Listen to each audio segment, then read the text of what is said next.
News voice, जो हर खबर से आपको कराए रूबरू। हरियाणा में बीजेपी जेजेपी गठबंधन टूटने को विधायक कांग्रेसी चिरंजीव राव ने निजी स्वार्थ और महत्वाकांक्षा बताया। चिरंजीव राव ने कहा कि भाजपा का सिद्धांत है कि सत्ता का स्वाद लेने के बाद गठबंधन तोड़ दिया जाता है, और वैसे भी लोकसभा चुनाव से पहले ही गठबंधन टूटने की भविष्यवाणी तो हमने पहले ही कर दी थी। आज आखिरकार उनकी भविष्यवाणी भी साबित हो गई। चिरंजीव राव आज रेवाड़ी स्थित अपने निवास पर पत्रकारों से बातचीत कर रहे थे। वहीं चिरंजीव राव ने कहा कि आज देश में भाजपा का गठबंधन पूरी तरह बिखर रहा है और गठबंधन टूटने से भाजपा लगातार कमजोर पड़ रही है। हरियाणा में मुख्यमंत्री का चेहरा बदलने को लेकर उन्होंने कहा कि सत्ता विरोधी लहर खत्म करने के लिए मुख्यमंत्री का चेहरा बदला गया है। अगर प्रदेश में वाकई विकास किया होता तो आज ये नौबत नहीं आती। जहां तक भाजपा के साथ खड़े जेजेपी के विधायकों का सवाल है तो उन्होंने इसे भी निजी स्वार्थ बताया और कहा कि आज देश और प्रदेश की जनता में भाजपा के प्रति भारी रोष है और यही वजह है कि गुरुग्राम और रेवाड़ी जिला में प्रधानमंत्री नरेंद्र मोदी की रैली पूरी तरह फ्लॉप शो साबित हुई। इतना ही नहीं, भाजपाई प्रधानमंत्री के कार्यक्रम का पंडाल तक नहीं भर पाए। उन्होंने कहा कि जहां एक और देश में प्रदेश में जिस तरह भाजपा कमजोर पड़ रही है, वहीं कांग्रेस का कुनबा भी लगातार बढ़ता जा रहा है। कांग्रेस भी लगातार जनसंपर्क अभियान चला रही है। गुरुग्राम लोकसभा सीट से पूर्व मंत्री कैप्टन अजय यादव द्वारा चुनाव लड़ने के सवाल पर चिरंजीव राव ने कहा कि इसका फैसला हाईकमान करेगा और हाईकमान जो आदेश करेगा तो कैप्टन अजय यादव चुनाव लड़ने से पीछे नहीं हटेंगे। रेवाड़ी से न्यूज वॉइस के लिए संजय कौशिक के साथ अजय सागर अत्री की रिपोर्ट। देखिए, आर ये कहते थे कि ये गठबंधन जो है आपस की जो इनका मेल जोल था उसके लिए इन्होंने गठबंधन किया और आज समय आने के ऊपर ये दोनों अलग हो गए। हमने लगातार इस बात को कहा था कि इन्होंने जब गठबंधन करा था, इनकी अपनी महत्वाकांक्षाएं थी, उनको देखते हुए किया है। और हम लगातार देख रहे हैं भाजपा जिसके साथ भी गठबंधन करती है, आखिरी के अंदर उसको अलग कर लेती है, चाहे शिवसेना की बात हो, चाहे अकाली दल की बात हो, और आज हम देख रहे हैं जजपा के साथ भी इन्होंने ऐसा ही किया है।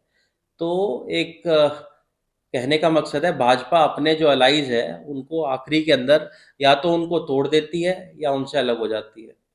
उसके साथ साथ आप जानते हैं कि जब विधानसभा का सत्र था उसके अंदर भी लगातार हम लोगों ने इनके ऊपर आरोप लगाए थे कि भाई किस तरह से इन्होंने कितना भारी भ्रष्टाचार पूरे प्रदेश के अंदर किया है, कितने घोटाले इस प्रदेश सरकार ने पिछले 9 साल के अंदर किए हैं।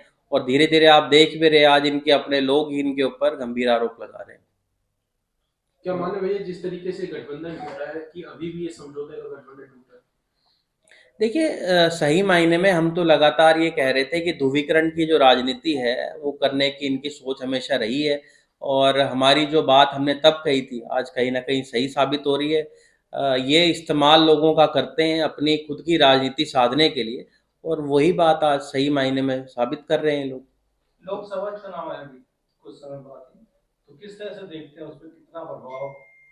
देखिए, अभी भी आप लोगों ने देखा होगा लगातार भाजपा के सांसद हैं वो कांग्रेस पार्टी के अंदर शामिल हो रहे हैं। कल आपने देखा था चूरू से जो वर्तमान सांसद हैं उन्होंने कांग्रेस पार्टी में शामिल हुए। अभी पिछले दिनों के अंदर 2 दिन पहले चौधरी वीरेंद्र सिंह जो एक कदावर नेता हैं हरियाणा के, उनके बेटे ब्रजेंद्र सिंह जो हिसार से सांसद हैं, उन्होंने कांग्रेस पार्टी के अंदर शामिल हुए। कहीं ना कहीं ये दर्शाता है कि कांग्रेस पार्टी मजबूत हो रही है और भाजपा का जो कुनबा है धीरे धीरे आप देख रहे हैं वो टूटता जा रहा है। चाहे महाराष्ट्र के अंदर आप देख रहे हैं आज तक उनका जो सीट शेयरिंग है उसके अंदर कितना विरोधाभास उनके अंदर है।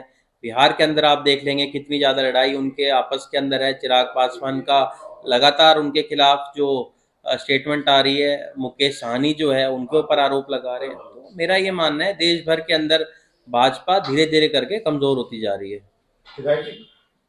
सत्ता पक्ष का गठबंधन जब टूटता है तो विपक्ष खुश होता है। इसमें कांग्रेस बार बार कह रही है कि ये स्क्रिप्टेड है। कांग्रेस को क्या चिंता है?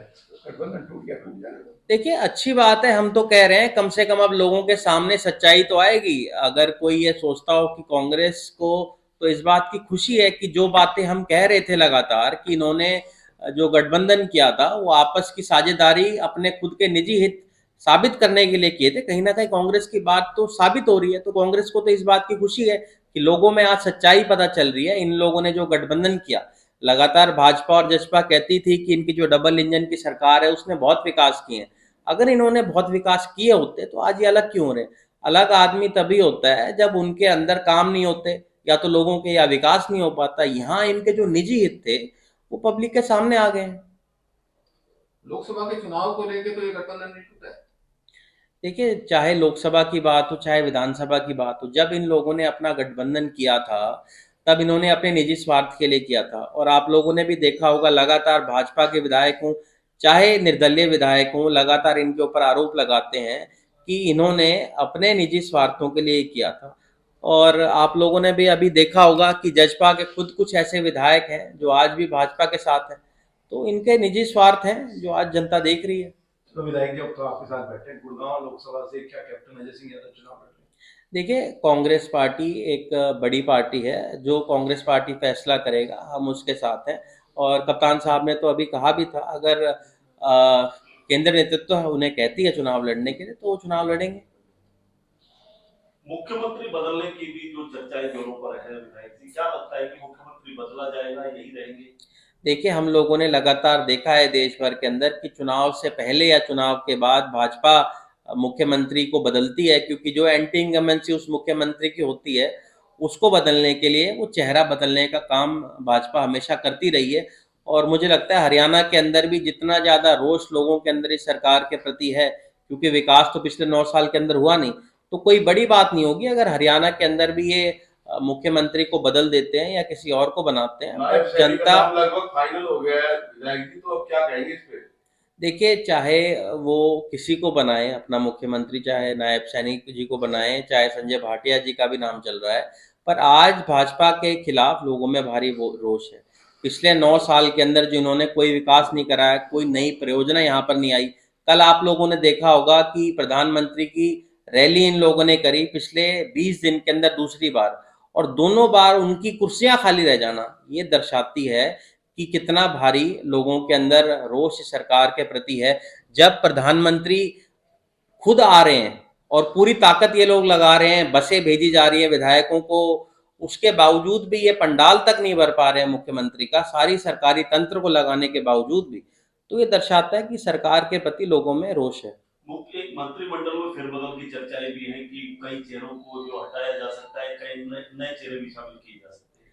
देखिए, अब ये तो विशेषाधिकार मुख्यमंत्री का होता है, जो भी बनता है। अगर मुख्यमंत्री बदल दिया तो फिर पूरा मंत्रालय ही उनका जो होता है वो बदलता है।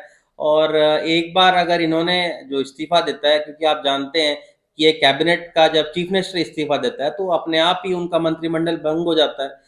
ऐसा सुनने में आ रहा है कि काफ़ी सारे ये बदलाव करेंगे, क्योंकि इनके मंत्रियों के प्रति भी लोगों में बहुत गुस्सा है, बहुत नाराज़गी। आप लोगों ने भी देखा होगा किस तरह से लोगों ने, इनके कितने सारे कार्यक्रम थे जिनका बहिष्कार किया था। 2 डिप्टी सीएम की बात आ रही है सामने कि मंत्रिमंडल में 2 डिप्टी सीएम भी। देखिए, अब ये तो इनका अपना विशेषाधिकार होता है मुख्यमंत्री का कि वो 2 बनाते हैं। कई जगह ये भी आ रहा है कि 4 डिप्टी सीएम बनाते हैं, तो ये तो उनका अपना विशेषाधिकार है अगर वो इस तरह का अगर बदलाव करते हैं तो। कांग्रेस की क्या रणनीति रहेगी आगे? देखिए, कांग्रेस पार्टी लगातार लोगों के अंदर जा रही है, अपने कार्यक्रम कर रही है। आपने पिछले दिनों में भी देखा होगा कि हमारे लगातार कार्यक्रम चल रहे हैं। हमारे जो प्रदेश अध्यक्ष हैं उदय भान जी, हमारे विपक्ष के नेता हैं चौधरी भूपेंद्र सिंह हुड्डा जी, वो भी लोगों के बीच में जा रहे हैं, लोगों से मिल रहे हैं। और कांग्रेस के प्रति लोगों के अंदर रुझान बढ़ रहा है, इसलिए आए दिन हम देख रहे हैं कांग्रेस पार्टी के अंदर लोग शामिल हो रहे हैं। कैप्टन साहब ने तो कहा था कि वो फील्ड में जाना बंद कर दिया चुनाव प्रचार पार्टी के लिए। देखिए, अब इस बात का जवाब तो बेहतर कैप्टन साहब दे सकते हैं, पर मेरे जहाँ तक जानकारी में है, उन्होंने ये कहा है कि अगर केंद्र नेतृत्व कहेगा उनको चुनाव लड़ने के लिए तो चुनाव लड़ेंगे। और हम पूरी तरह से आश्वस्त हैं कि कांग्रेस पार्टी मजबूती के साथ लोकसभा और विधानसभा चुनाव लड़ेगी। लोकसभा चुनाव के लिए जो आवेदन दिए गए थे उनसे बाहर भी अगर उम्मीदवार का चयन होता है तो पार्टी ऐसा हो सकता है? ये तो देखिए, पार्टी का अपना फैसला हाईकमांड का, जिसको भी टिकट देती है उसके साथ हम मजबूती के साथ खड़े रहेंगे और उसकी मदद करेंगे। मुख्यमंत्री के लिए नायब सिंह सैनी फाइनल हो गए हैं, क्या कहेंगे? देखिए, अब अगर नायब सिंह सैनी जी को बनाए या मनोहर लाल खट्टर जी को बनाए, अगर इनको बदलते हैं, इससे एक बात तो साफ हो जाती है कि जो अभी मुख्यमंत्री हैं उसके खिलाफ लोगों में रोष था, तभी मुख्यमंत्री में अगर बदलाव होता है। पर मैं आपकी बात को तब तक नहीं उस पर दे पाएंगे जब तक इनके अंदर पूरी तरीके से साफ ना हो जाए। भाजपा की ओर से सियासी गठबंधन टूटने के बाद देखिए, अब ये इस बात का जवाब तो मुझे लगता है जजपा के लोग और भाजपा के लोग दे सकते हैं, और दबाव तो है ही, तभी तो उनके लोग भागकर आज भाजपा के अंदर जा रहे हैं, क्योंकि उनको पता है कि लोगों के अंदर उनकी जो लोकप्रियता है वो कहीं ना कहीं कम हुई है।